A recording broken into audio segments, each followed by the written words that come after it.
Bonjour à toutes et à tous, il est 15 heures, bienvenue dans cette nouvelle édition. Voici les principaux titres.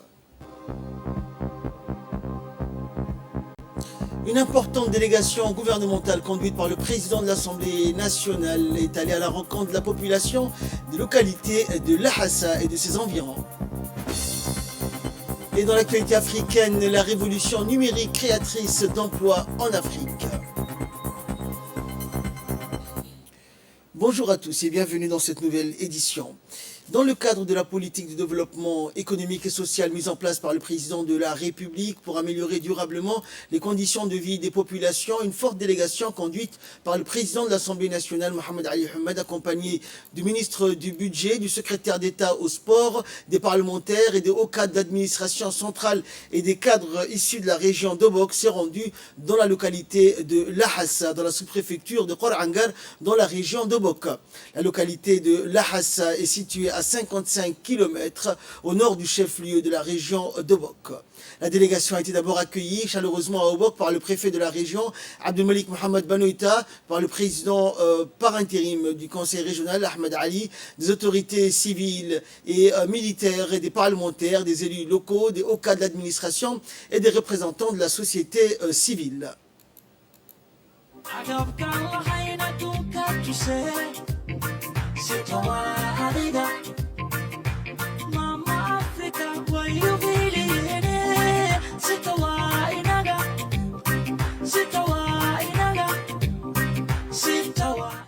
Suivi d'un cortège, la délégation s'est ensuite mise en route pour aller à la rencontre de la population de Lhassa en vue de palper du doigt les réalités, évaluer les conditions de vie et trouver des solutions rapides et transmettre les doléances aux institutions en charge et enfin au président de la République qui vise donc dans sa politique à s'approcher de la population pour s'enquérir de leur situation en vue d'améliorer leurs conditions de vie. Les habitants de Lhassa et ses périphéries se sont réunis donc pour accueillir chaleureusement la délégation. Le président de l'Assemblée nationale n'a pas manqué de remercier la population de Lhassa pour leur hospitalité et la délégation et la population locale se sont ensuite assis fraternellement auprès les uns des autres et commencèrent donc fraternellement une discussion directe, sincère et fructueuse. Les chefs coutumiers, les femmes et les différents représentants de cette localité ont tour à tour pris la parole pour exprimer leurs doléances, portant donc sur le renforcement des secteurs de développement de base. Les échanges ont porté aussi sur les réalisations, le projet en cours et tout ce qui reste encore à entreprendre pour améliorer les conditions de vie de cette population, à l'instar de l'amélioration de l'accès à l'eau, à la santé et à l'éducation. Cette visite a été fortement saluée par la population de Lhassa qui n'a pas manqué d'exprimer donc toute sa reconnaissance au président de la République, Ismaël Omar Guelleh. Finalement, les échanges ont fut clôturés par une invocation collective. Et en dernier lieu, la délégation et la population sont assis donc auprès les uns des autres et donc dégustèrent un repas collectif. Oh, Mama Africa. Oh, Mama Africa. Oh, Mama Africa. Africa.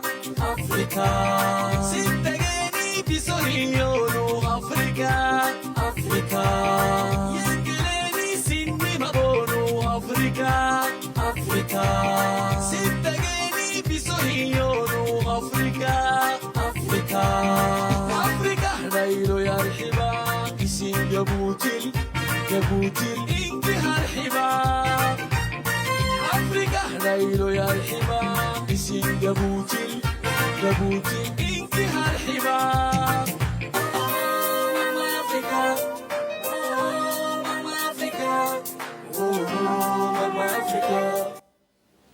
Et après l'accueil chaleureux réservé donc à Lhassa, la délégation conduite par le président de l'Assemblée nationale Mohamed Ali Hamed en présence de plusieurs membres du gouvernement et des autorités de la région, donc les représentants de la population de Lhassa et des environs ont pris la parole lors de la réunion de proximité. Les intervenants ont fait état de problèmes sociaux prioritaires que rencontre la population de Lhassa avec la difficulté notamment d'accès à l'eau étant donné que certains forages sont en panne à cause du manque d'entretien. Ils ont demandé que le service services chargés de la gestion soient rapprochés dans la région. Un plaidoyer donc fait par les autorités qui n'ont pas été pour l'instant concrétisées et par manque d'infrastructures éducatives adéquates et de l'éloignement. L'accès à l'éducation est difficile ainsi que l'accès aux soins par manque de capacité. Une élue, Fatouma Hamad Dobok, a soulevé les difficultés rencontrées par les familles de l'Ahassa souhaitant la reprise du soutien alimentaire en faveur des familles rurales démunies. Un parlementaire donc Issé qui a participé donc à la préparation de la rencontre de proximité qui a permis donc des échanges directs entre la population et les officiels composant la délégation conduite par le président de l'Assemblée nationale. Ces derniers se réjouissent de l'objectif noble de la mission qui ne consiste pas à solliciter le suffrage mais à constater de visu les conditions de vie des populations de l'Ahassa et de ses environs. Et par ailleurs, un des parlementaires également présent a annoncé un projet engagé par l'association avec le soutien de l'ONG Al-Rahma pour la concrétisation de 50 logements. Il a demandé également le soutien de la délégation pour concrétiser ce projet de construction susceptible d'absorber une partie des problèmes sociaux à l'Ahassa. Le regroupement des familles sur un lieu sera propice pour la reprise des cours au profit des élèves à l'Ahassa et de localités avoisinantes tout en permettant de freiner l'exode rural des familles.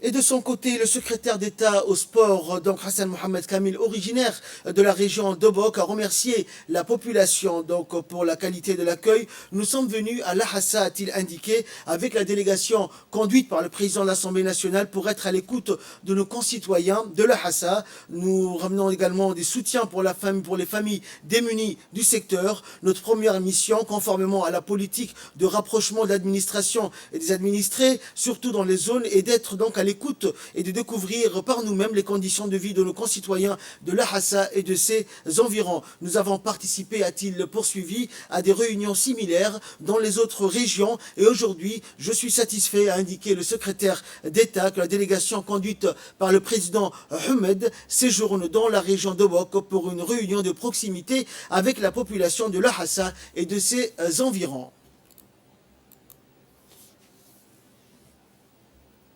Tam sin kabeno kadu kalaha sin ne warsise tonkadu fa sin mamaga sin micro sin hayo inshallah. Et par la suite, ce fut au tour du ministre du Budget, Abdelkarim Aden Cher, de prendre la parole. Nous sommes venus, à indiquer ce dernier, à l'Ahassa pour d'abord partager fraternellement un moment avec notre population en vue de nous tenir mutuellement au courant de nos situations et ressentir donc directement et sans filtre la perception de cette population. Au-delà de nos missions et responsabilités, a poursuivi le ministre du Budget, Abdelkarim Aden Cher, l'objectif principal de nos déplacements est de côtoyer notre population, se familiariser avec elle et rendre durable la proximité donc et les liens fraternels. Cette proximité qui facilitera le rapprochement entre les Djiboutiens et renforcera sans doute l'unité nationale et la fraternité djiboutienne. Cette proximité nous apportera, conclut donc le ministre du Budget, aussi un climat de confiance et suscitera en nous l'amour, la compassion et la volonté de nous entraider. Ainsi, nous pouvons collectivement repérer et solutionner donc les problèmes afin d'améliorer les conditions de vie de nos concitoyens de l'Ahassa et ses environs de la région de Hayou.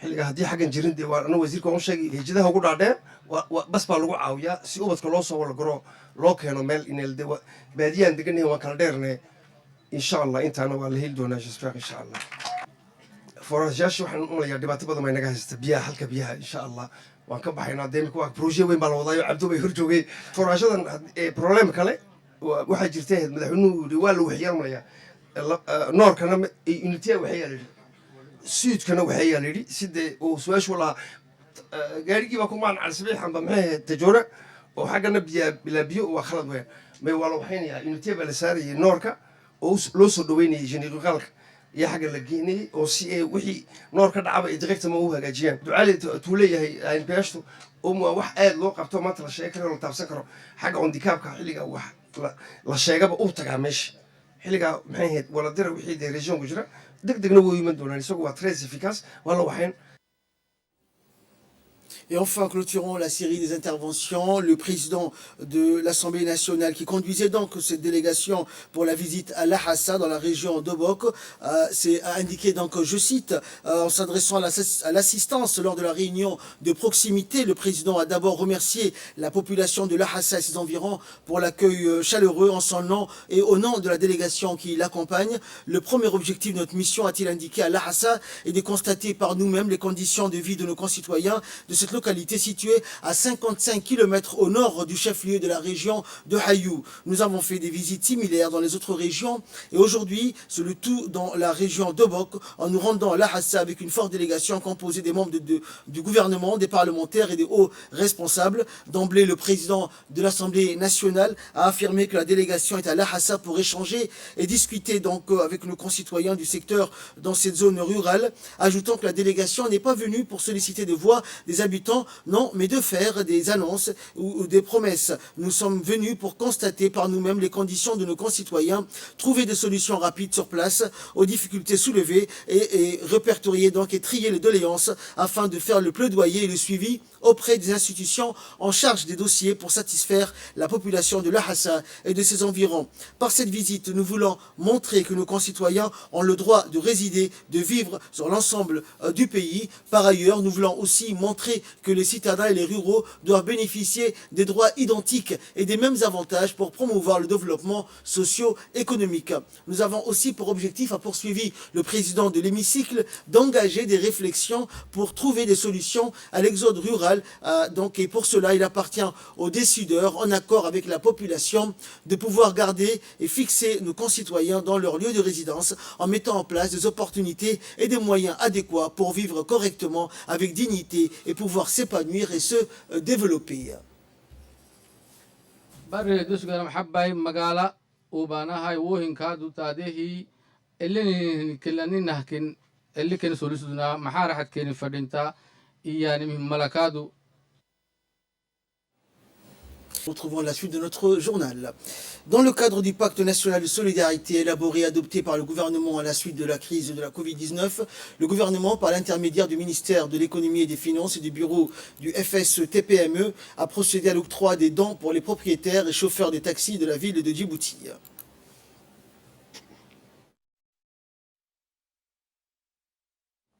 Et le président de la République donc avait adopté ce fonds de secours et de soutien au TPME d'une subvention de l'ordre de 10 millions donc soit 1,777,215,000 de nos francs. Le ministre de l'économie et des finances chargé de l'industrie, Ilaz Moussa Dawale, a fait remettre donc un chèque de 92,250,000 francs de nos francs en faveur de 650 taxis afin de leur permettre de reprendre l'activité en faisant face aux dépenses de la période du confinement. La cérémonie de remise de chèque global s'est déroulée aujourd'hui au Palais du Peuple en présence des propriétaires, des chauffeurs des taxis qui se sont déplacés pour l'occasion avec leurs moyens de subsistance. Le fonds de secours pour le soutien des très petites et micro-entreprises FSS TPME qui gère ces subventions travaille en partenariat avec les différents CPE qui assurent le paiement par l'intermédiaire des comptes d'épargne ouverts à la faveur des cas de subvention. Ainsi, le gouvernement stimule la bancarisation de catégories d'activités qui demeurent en dehors du système bancaire. En effet, depuis sa mise en place, le FSS TPME a déjà procédé à l'octroi de subventions pour les catégories suivantes. Ville de Djibouti, 670 activités de subsistance et région de l'intérieur, 249, 176 femmes et 73 hommes activités de subsistance ont été aidés. À ce jour, plus de 1700 activités de subsistance ont bénéficié de cette aide et ont pu soit la maintenir ou la renforcer et ainsi pérenniser leur octroi. Écoutons pour plus de précision l'intervention du directeur général de la CPEC de Djibouti. Comme vous le savez, la CPEC de Djibouti est une institution financière qui a été mise en place par le gouvernement pour venir en aide aux personnes exclues du système bancaire. Donc, des personnes comme vous, qui travaillaient durement et à la fin de journée, une fois que voilà, vos recettes, vos recettes, vous pourrez les placer au niveau des institutions, donc comme la CPEC, où vous pouvez épargner. Et demain, bien sûr, la CPEC sera à vos côtés pour vous accompagner en vous donnant de microcrédits pour faire face à vos petits pépins notamment si vous avez des problèmes au niveau de vos véhicules pour réparer, et, si possible aussi pour le moteur, pour le changement des moteurs, etc. Donc la CEPEC, c'est une institution qui a été faite pour vous accompagner. Aujourd'hui, vous avez la chance de bénéficier de ce fonds. Donc, pour rappel, donc ces fonds, c'est un fonds qui a été mis en place par le gouvernement sous la tutelle du ministère de l'économie, qui a fait un travail énorme. Donc, je rappelle que plus de 2000 personnes jusqu'aujourd'hui ont pu bénéficier de ce fonds. Donc, c'est un fonds qui a été mis en place pour venir, pour faire face aux difficultés que beaucoup d'entrepreneurs, donc de petits entrepreneurs, ont eu à faire face, notamment les chauffeurs de Bajaj, juste avant vous, ont pu bénéficier. Écoutons à présent l'intervention du ministre de l'Intérieur qui a pris part à cette cérémonie. Par ces petits mots, je voudrais dire à toutes les personnes ici présentes qui sont concernées par cette fonction de taxi que l'État, dans sa globalité, est là pour vous soutenir, pour vous accompagner, et que vous aussi, de votre côté, vous devez respecter non seulement donc, la réglementation au niveau donc de tout ce qui concerne la sécurité, mais également aussi pour tout ce qui concerne donc l'environnement. Et l'État sera également là pour faire aussi ses obligations concernant les routes et concernant également aussi pour tout ce qui est accompagnement. Dans l'actualité également, une forte délégation conduite par la ministre des Infrastructures de l'Éthiopie, Degmawit Moses, et le ministre d'État, Bar'ou Hassan, a eu une réunion de travail de 2 jours avec la partie djiboutienne, présidée par le ministre des Transports et de l'Équipement, Hassan Mohamed Ibrahim. Durant les travaux, différentes questions destinées à renforcer les performances des mécanismes de consultation ont été donc afin de trouver des solutions adéquates à certains problèmes pour assurer un développement sain des échanges commerciaux du secteur logistique, du transport et du transit. À l'issue de 2 jours de travaux, le ministre des Infrastructures et de l'Équipement, Hassan Mohamed Ibrahim, et la ministre des Transports et de la Logistique, Degmawit Moses, ont procédé à la signature d'un mémorandum d'entente relatif à la feuille de route pour la mise en place de l'autorité de gestion du corridor djibouto-éthiopien en présence du président des autorités des ports et des zones franches de Djibouti, Aboukar Omar Hadi, et du directeur des affaires maritimes, Ali Mirah Shahem Daoud.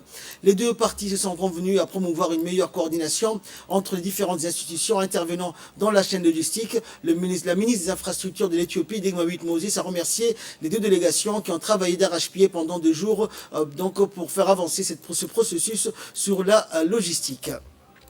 Et le ministre des Transports et des Infrastructures, Hassan Mohamed Ibrahim, a affirmé la capacité de nos infrastructures portuaires et de zones franches à traiter le volume en constante évolution. On l'écoute. Si les membres de la commission, les 2 pays qui ont travaillé d'arrache-pied pour avancer l'agenda d'intégration économique et commerciale entre les 2 pays et ainsi promouvoir la coordination entre les différentes institutions de la chaîne logistique.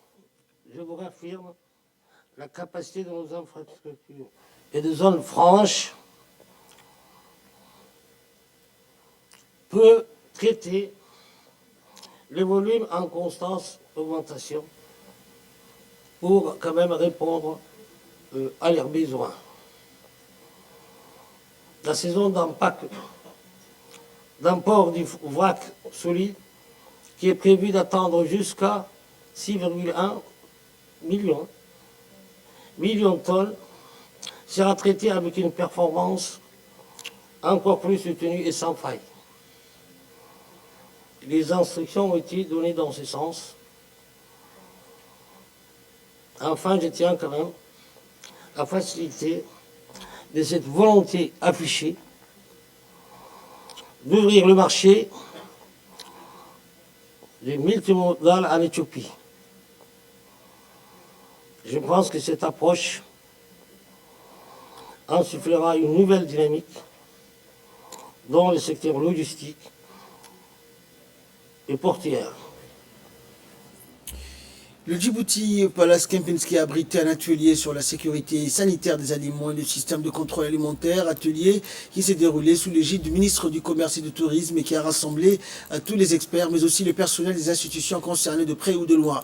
Cet atelier a contribué à l'amélioration des connaissances relatives aux règles et aux procédures du Codex et à une meilleure compréhension liée à une expérience pratique de la mise en œuvre des activités de contrôle et des aliments au sein d'un système de contrôle des aliments bien gérés. Par ailleurs, cet atelier avait pour mission de sensibiliser les acteurs de la scène nationale versés dans ce domaine à la nécessité de contribuer aux activités du Codex afin de garantir que les normes alimentaires internationales élaborées par la Commission du Codex Alimentarius.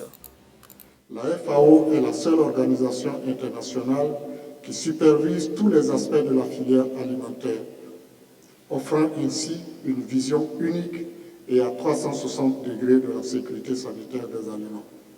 Un partenariat de longue date avec l'OMS a enrichi cette perspective.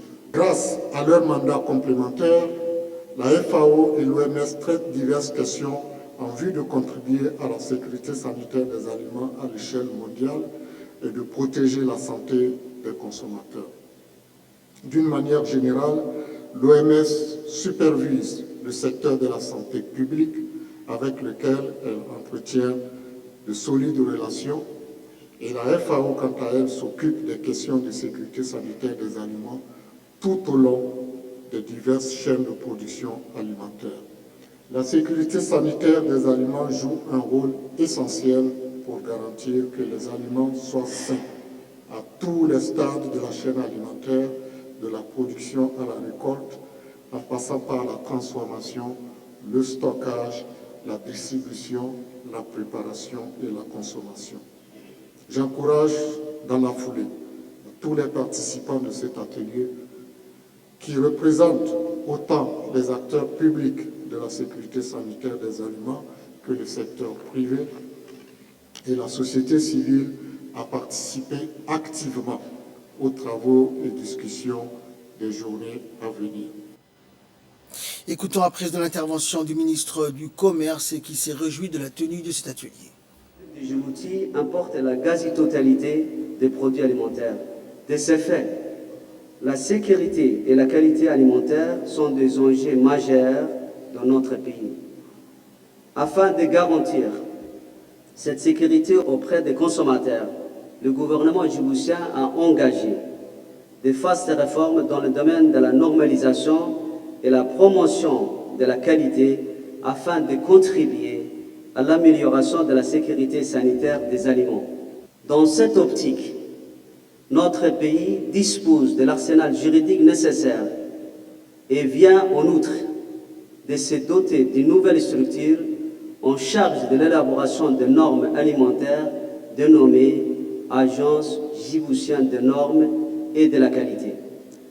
La création de cet important organe est un pas décisif dans le renforcement de la politique gouvernementale en matière de qualité et de compétitivité à travers l'élaboration, l'homologation de normes pertinentes et la certification des produits.